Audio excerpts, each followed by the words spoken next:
Iyi ni radiyo BBC gahuza miryango ivugira i Londres kuri metero 19, 25, 31 na 41. Ivugira ku mirongo ya FM mu karere k'ibiyaga bigari no kuri interineti kuri bbcgahuza.com.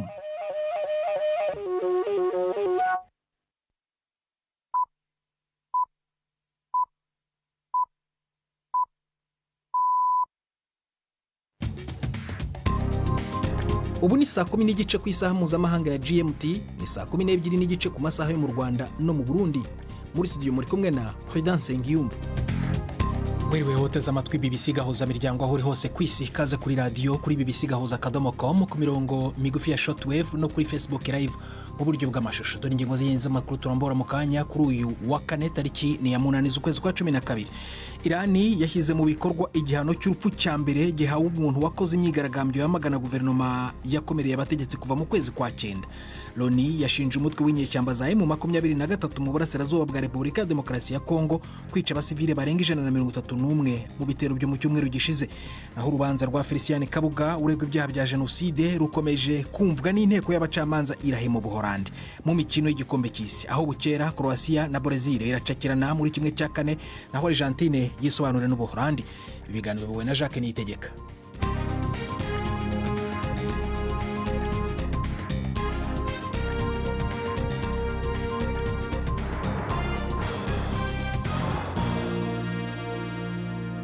Ikaze ku makuru arambuye. Perezida wa Leta Zunze Ubumwe za Amerika Joe Biden yakeje ingurane y'abafungwa n'Uburusiya yatumye umukinnyikazi wa basketball Brittney Griner aguranwa n'Umurusiya wagurishaga intwaro Victor Bout.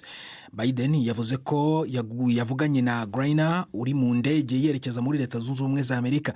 Yongeyeho ko yari mu byishimo kandi aruhukijwe no kuba atashye. Uyu mukinnyikazi w'icyamamare watwaye imidari 2 ya zahabu mu mikino ya Olympique yatawe muri yombi mu Burusiya mu kwezi kwa 2 k'uyu mwaka igihe urumogi rwabonekaga mu bikapu bye. Victor Bout wahimbwe izina Merchant of Death cyangwa umucuruzi w'urupfu yari yaroherejwe muri Leta Zunze Ubumwe za Amerika nyuma y'igitero kitunguranye cyo kumufata cyakorewe muri Thailand muri 2018. Irani yashyize mu bikorwa igihano cy'urupfu cya mbere gihawe umuntu wakoze imyigaragambyo yamagana guverinoma yakomereye abategetsi cyane kuva mu kwezi kwa 9. Inkuru ya Sebastian Asha murigizweho na Yvette Kabatesi. Mohsen Shekari yanyonzwe mu gitondo cya none nyuma yo kumara iminsi 2 mwihezwa mu rwego rwo gutegura uko yakwicwa. Ubutabera bwa Irani bwavuze ko yari yafunze umuhanda i Tehran anakomeretsa ushinzwe umutekano i Basij. Yamwise umugumutsi, inyito abayobozi bagerageje gushyira kubigaragambya kugira ngo bangize isura y'ibikorwa byabo bayita impinduramatwara ikoreshejwemo imbaraga yateguwe na za guverinoma z'ubugizi bwa nabi nka Leta Zunze Ubumwe za Amerika, Israeli n'Ubwongereza. Abandi bantu bigaragambyaga nibura 11 nabo bakatiwe urwo gupfa, aho ubujurire bwabo bwinshi butigeze bwakirwa. Habaye gutera kamo inshuro nyinshi leta ya Iran kubijyanye n'ibihano bihabwa bigaragambya bigahita bishirwa mu bikorwa ako kanya. Umwe mu mpirimbanyi ziza ku isonga, Hussein Ronagi, nawe uvuye muri gereza vuba, yatanze ubutumwa kuri Twitter avuga ko kwica umuntu wigaragambya bingana no kwica abandi bose basigaye. Yabajije abayobozi niba bafite ibyuma bihagije byo kunyonga abantu. Ishami rya Loni rishinzwe ubuzima ku isi OMS ryatanze impuruza z'imbogamizi nshya ku ntambara yo kurwanya malaria kabane n'ubwo impfu ziterwa n'indwara zagabanutse. Mu cyegeranyo cyayo OMS ivuga ko imibu ikwirakwiza malaria ikomeje kuba intakoreka ku miti yica. Malaria ubwayo nayo iri gukomerera imiti ikoreshwa mu kuyivura. Ariko rero icyegeranyo kandi kinatsindagira ko nubwo ubwandu bwiyongereye gake mu mwaka ushize, impfu ziterwa na malaria zagabanutseho 600. Zari zariyongereye bikomeye mu mwaka wa mbere w'icyorezo cya COVID-19. Uganda yabonye igice cya mbere cy'inkingo zizakoreshwa mu kugerageza guhangana na Ebola yishe abantu barenga 50 mu mezi make ashize.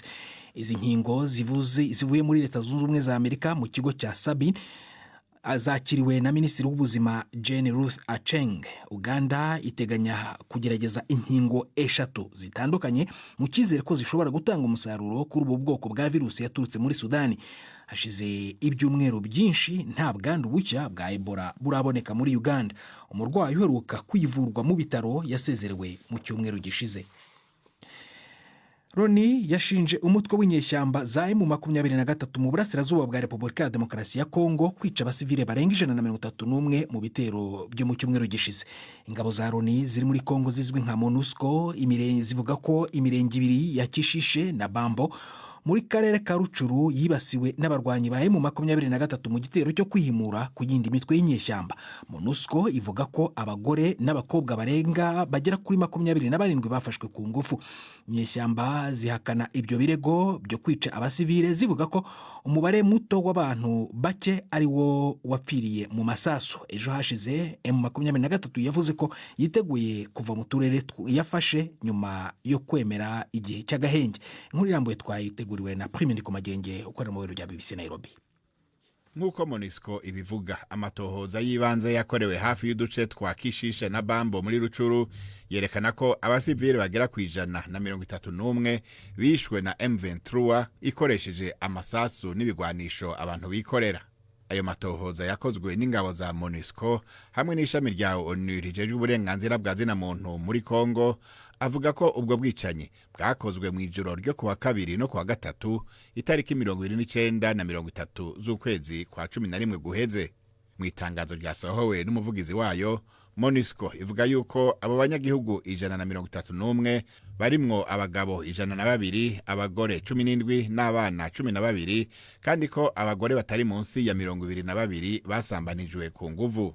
Iryo tangazo rya MONUSCO rivuga ko ubwo bwicanyi hamwe n'ugusahura byakozwe mu kwihora inyuma y'intambara hagati ya M23 n'abagwanyi b'imigwi ya FDLR Foka, Mai Mai Mazembe na Nyatura.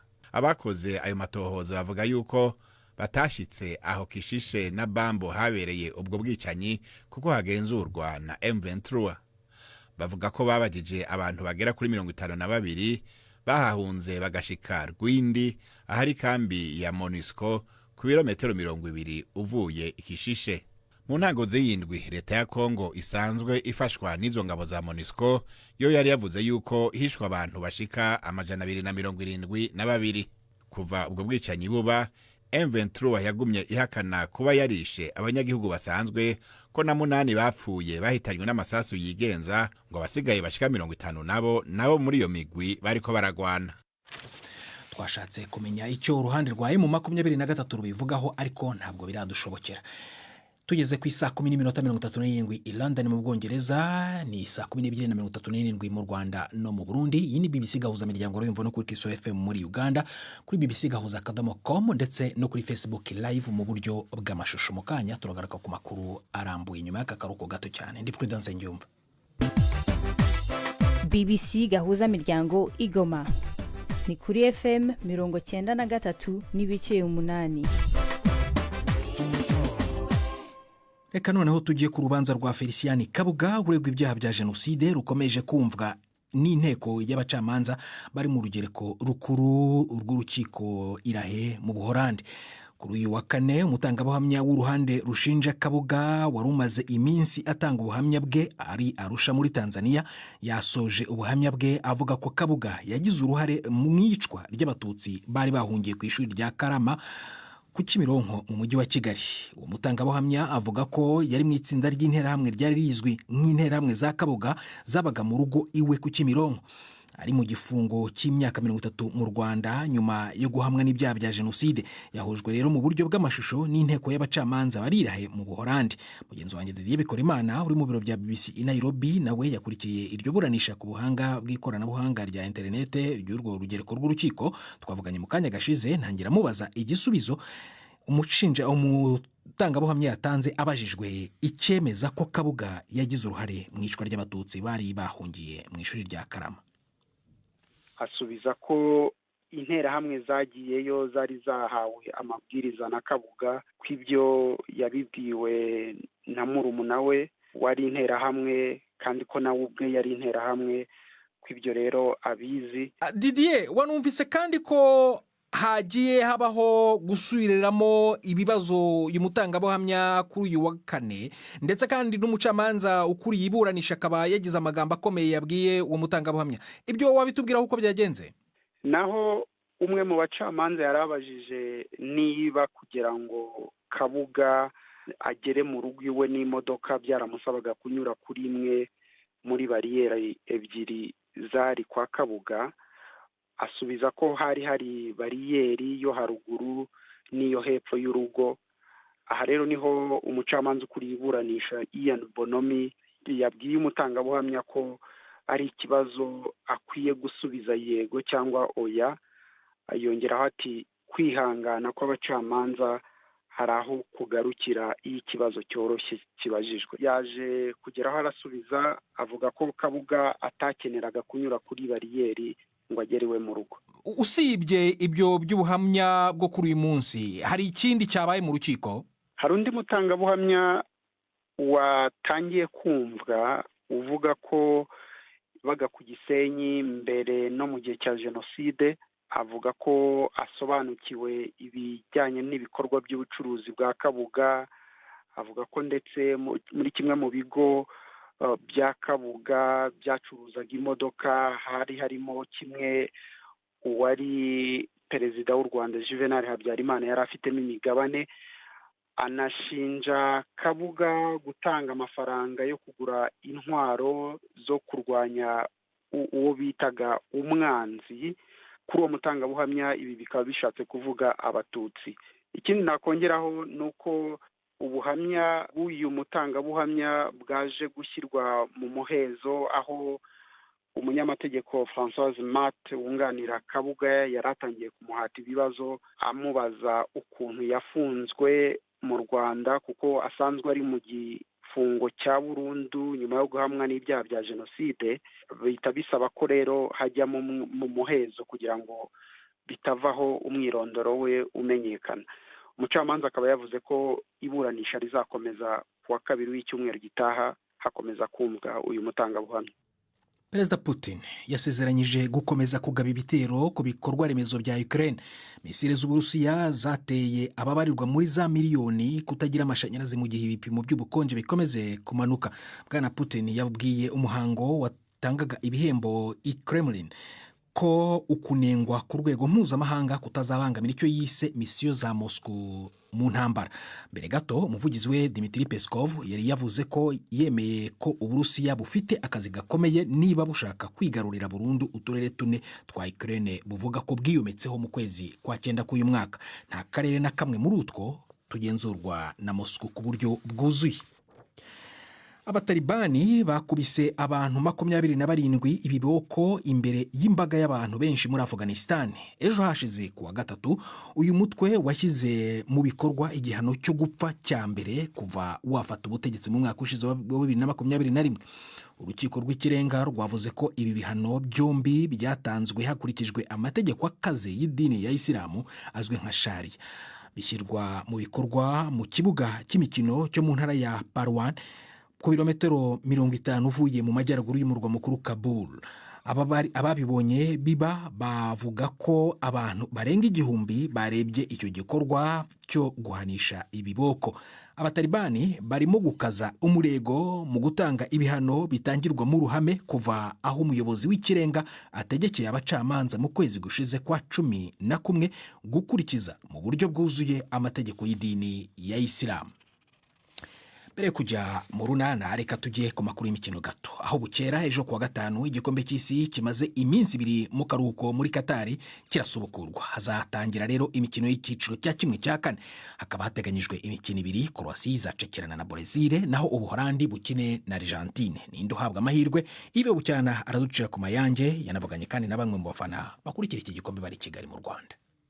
Umukino uzabanza n'uzahuza Croatia na Brazil. Ku rupapuro Brazil cyangwa Samba Boys nk'uko benshi bayita irahabwa amahirwe menshi yo gutsinda, cyane cyane ukurikije uko yitwaye mu mikino yose imaze gukina muri iki gikombe cy'isi, ndetse n'abakinnyi bakomeye ifite bayobowe na kapiteni wayo Neymar Jr wagarutse mu kibuga nyuma y'imvune yagize imikino y'igikombe cy'isi igitangira.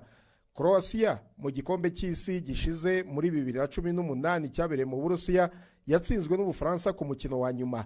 Nayo nubwo idahabwa amahirwe cyane ariko ni ikipe ikunze kugora andi makipe. Uwo mukino uzakurikirwa n'Ubuholandi na Argentine. Mu ikipe y'Ubuholandi baribaza cyane uburyo bazafata kapitene wa Argentine Lionel Messi bakamubuza guhererekanya na bagenzi be. Ibi ni bitangazwa na Virgil van Dijk, kapitene wa Argentine akaba na myugariro wa Liverpool. Ati umukinnyi uteye impungenge ni Lionel Messi. Niba dushaka gukuramo Argentine tugomba kubona uburyo bwo kumubuza gukina. Abakunzi ba ruhago muri Kigali ninde baha amahirwe kuri iyo mikino? Ntago wavuga ngo iminota 90 hari zabasha gutsinda indi komeza. Aho bigeze bose no kudefanda, ariko kubganye uko mbibona ndabona yuko Argentine nk'ikipe nkuru ishobora gukomeza. Kimwe cya kane ubu ikigaragara cy'amakipe amaze gushyuha, urabona ko ibitego rwose birimo biraboneka. Ndahagarara ku ikipe bita Argentine ishobora gukuramo Ubuholandi no ku bitego rwose birenze 2-3. Indi mikino ya kimwe cya kane yo izakinwa kuwa gatandatu. Maroc ihura na Portugal, umukino uzakurikirwa n'umukino karundu ruzahuza Ubufaransa n'Ubwongereza. Mbere yo gukomeza nkosore gato cyane Yves Bucyana muri iyo nkuru yibeshye gato asobwa avuga ko kapiteni wa Argentina ari Virgil van Dijk ari kapiteni wa Argentina ariko yashaka kuvuga ko ari kapiteni w'Ubuholandi. Mu mwanya w'ikinamico urunana.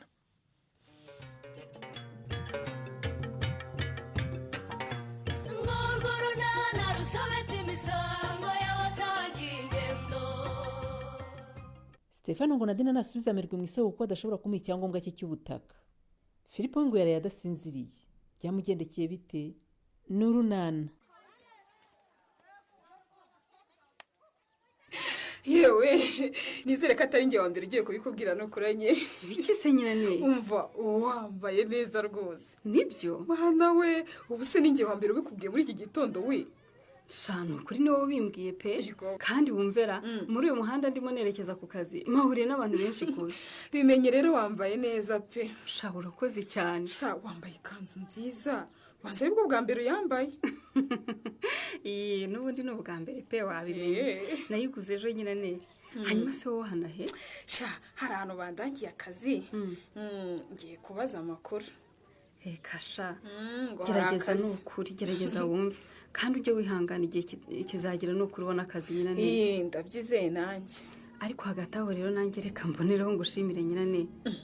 Ngese uranshimira icyanye? Sha mwarakoze cyane rwose kugira uruhare mu gutuma igikorwa cyo gutangiza club umunsi y'umunyinya rwose igenda neza. Sha biriya nanjye byarashimishije cyane pe.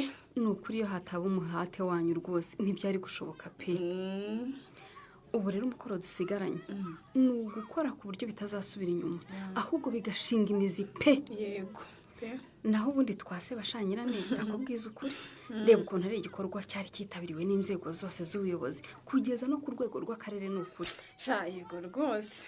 Ahubwo se we uzi n'ikindi? Uzi ukuntu titireri w'ikigo nderabuzima cya Nyarurembo byamushimishije sha? Yarabigaragaje mu ijambo yavuze rwose. Ego ko mana yanjye ntabwo ari hariya byagarukiye rero. Mbwira ngiki? Uzi ko ejo yamamagaye kuri telefone akansaba kuzajya gusura ikigo nderabuzima we. Rahira. Ubu ndeba narimbye nya. Nuko ariho mbanje kunyura mbere yo kujya ku kazi. Wow, mbega byiza we. Ngo ashaka ko twagura imikoranire. Ni amahirwe akomeye n'ukuri. Urumva ko gutangiza kumugaragara ishuri ryo munsi y'umunyinya bitangiye kubyara umusaruro. Ahubwo n'izindi nzego zitangire gushaka imikoranire naryo. Rwose. Ubwo rero mu byo ngomba gusura kuri kiriya kigo nderabuzima harimo icyumba cy'urubyiruko. Baraza kumbwira uko icyo cyumba gikora, serivisi zihatangirwa, tunarebere hamwe ukuntu twashishikariza urubyiruko kwitabira icyo cyumba. Ni ukuri ni byiza cyane we, ndishimye cyane. Umva ngaho genda ubwo natwe uzadusobanurira.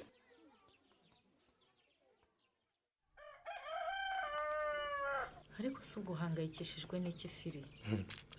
Ariko uguzi ko nari ntasinziriye Budensia kubera Cedric. Uriya mwana wa mushiki wanjye rwose sinzi icyo ngomba kumukorera. Reka ava kumujura. Sinari nakubwiye buri koko ari wowe wantwariye telefone ukabihakana. Ntiwabonye ko yakweretse uwo yayigurishije akaba yayinsubije? Sha Cedric rwose yarangiritse bikomeye. Nawe se umwana yagize atya ati ishuri yishora mu biyobyabwenge anywa inzoga. Kutavuga se abagore banamubyaye. birababaje ni ukuri noneho yageretseho n'ingeso yo kwiba. urumva se byasigana izo ngeso zose zigomba kujyana nyine. ahubwo ubu ndibaza aho yaraye. buriya ni mu birara bigenzi bye. koko uriya mwana azamukuramo ziriya ngeso gute koko? upfa kutazongera kumugarura muri uru rugo gusa. reka ndabiguhakaniye. ariko wibuke ko Cedric ari mwishywa wanjye Budensiya. ni mwishywa wawe ariko simushaka rwose. uzareba ahandi umufashiriza. reka nze kureba Mugeni tuganire uburyo twafatanya tukagira icyo dukora.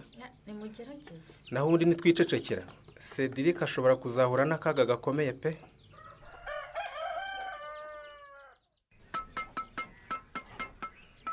Stefa urashaka kunyihisha kandi nakubonye. Rambonye ukanyagwa. Ariko se Nadine ndakumva. ubwo urumva utaje kungomesha koko? uragira ngo boss anyirukane ku kazi ureba ndimo gukora? ariko se wowe maze iminsi nkwepo udashaka ko tuvugana kuko Stefa. ariko se wowe ntubona ko muze Nadine? ariko mana yanjye naguhamagaye inshuro zingahe kuri telefone utayifata ngo tuvugane. umunsi w'ejo wose sindiriwe nguhamagara no muri iki gitondo nkaba naguhamagaye nkakubura ntunyitabe. umva rero ndakumva. ndagira ngo nawe urabyiboneye nyine ko mpuze. cyangwa kwari ukugira ngo utame cyangwa cya buriya butaka nagurije nk'uko nabigusabye kuko Stefa. ariko ubundi ndakiguha n'icyawe. Ngwiki? kubera iki ngomba kuguha icyangombwa cy'ubutaka bwanjye Nadine? wisubiyeho se? hari wanyemereye ko uzakima nkagihe uriya mugabo waguze umurima wanjye? ariko ubwo wumva ndi igicucu bingana iki koko ku buryo nakora ikosa ryo gutanga icyangombwa cy'ubutaka bwanjye? ariko noneho ndumiwe pe. urumiwe se urumirwa iki? niko ndakumva. ujya kugurisha umurima wanjye hari ubwo wigeze ungisha inama? uretse yuko nunayingisha rwose ntari kwikwemerera. Stefa ntumpe icyangombwa cy'ubutaka?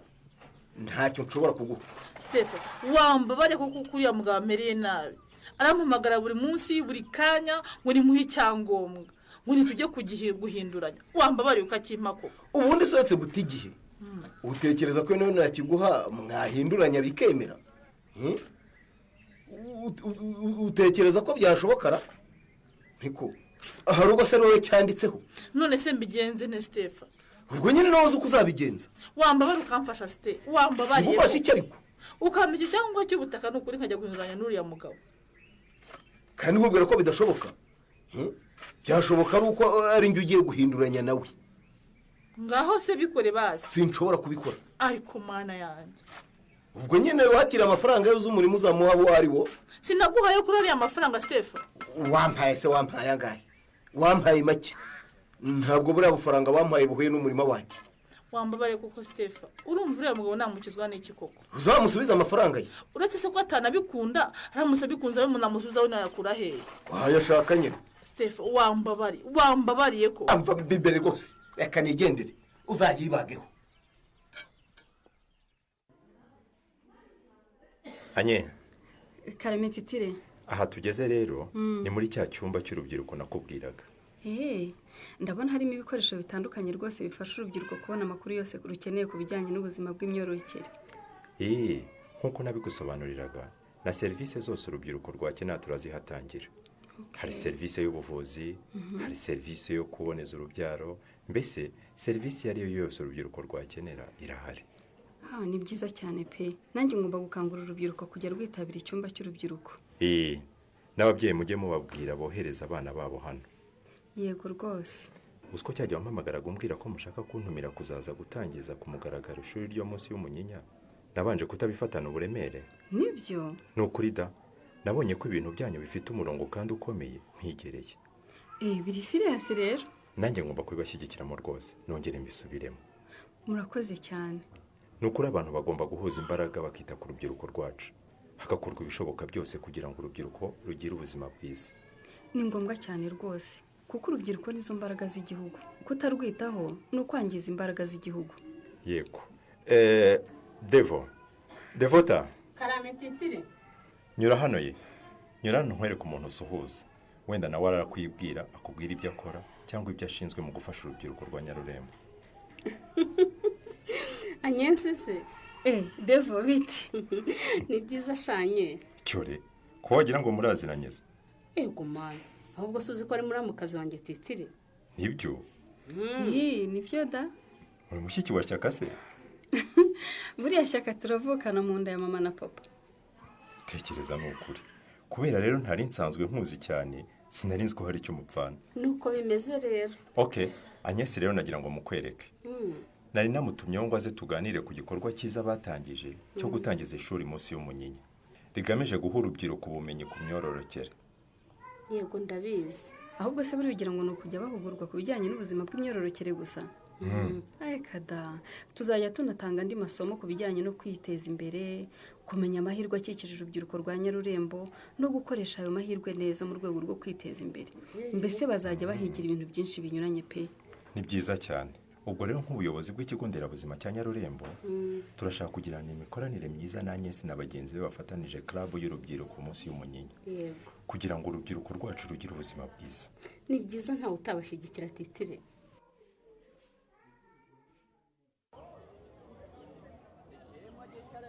Ariko Senadi, urabona igihe uziye ku kazi koko? Shaho ndeka Patrick, ntuzi ikibazo mfite. Ufite ibihe bibazo se? Shaho ucece, uzi ibyo Stefano yankoreye? Iki se? Arabimukiye gusa nta kindi. Gute se?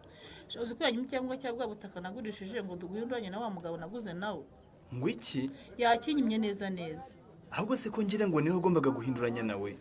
Nawe we ntibyakunda rwose. Yabyanze rero. Kandi sha namuhaye kuri ya mafaranga. None se ko wamuhayeho kucyenga kugufasha gukora mitasiyo we? Ngo namuhaye makera. Shaka ndi rero umuhe. Wapisha yankuriye inzira ku murimo ngo ntashobora gutanga ubutaka bwiwe. Ye ko bitoroshye. Patrick ngaho nawe mbwira uriya mugabo nzamukizwa n'iki? Amaherezo ahubwo ndumva agomba kuzakorega. Mana we shangira inama nkora iki? Ugomba gukora iki kindi se? Nuguhura umukwepa nyine ubwo nta kundi. Ayiwe yewe ndapfuye Patrick we. Nibiki Nadi? Dero mu twavuga ngo waraje kandi nanone yeba. Yampaye nka rero aje kubikubaza nyine. Mana we no aramfashe neza neza ndamubwira ngo iki? Umva Nadi, itujye inyuma yayo meza nanjye mite nkurenza hitaburira. Reka njyemo. Gusa wirinde kunyeganyega ntunakupfore.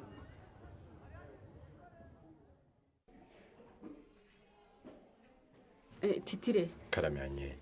Murakoze rero kuba mwanyakiriye hano ku kigo nderabuzima mukaba mwanyeretse imikorere na serivisi zitandukanye by'umwihariko icyumba cy'urubyiruko. Nawe wakozanye. Wakoze kwitabira ubutumire bwanjye. Ni ukuri byari by'ingirakamaro. Menye byinshi ku mikorere na serivisi zitangwa mu cyumba cy'urubyiruko. Ndumva rero igisigaye ari ukujya ukangurira urubyiruko kwitabira iki cyumba cy'urubyiruko. Cyane rwose. Nababajwe nuko iki cyumba gifitiye urubyiruko akamaro ariko bakaba batakitabira pe. Niyo mpamvu nifuje ko twafatanya nkaho ukorana n'urubyiruko kugira ngo ukore ubwo bukangurambaga mu rubyiruko. Yego rwose. Urubyiruko rukeneye kujya ruza rugasaba serivisi zitangwa hano. Uzi ko ntarinzi ko hatangirwa uburyo bwo kwirinda gusama imburagihe n'uburyo bwo kwirinda ubwandu bwa virusi itera sida n'izindi ndwara zandurira mu mibonano mpuzabitsina.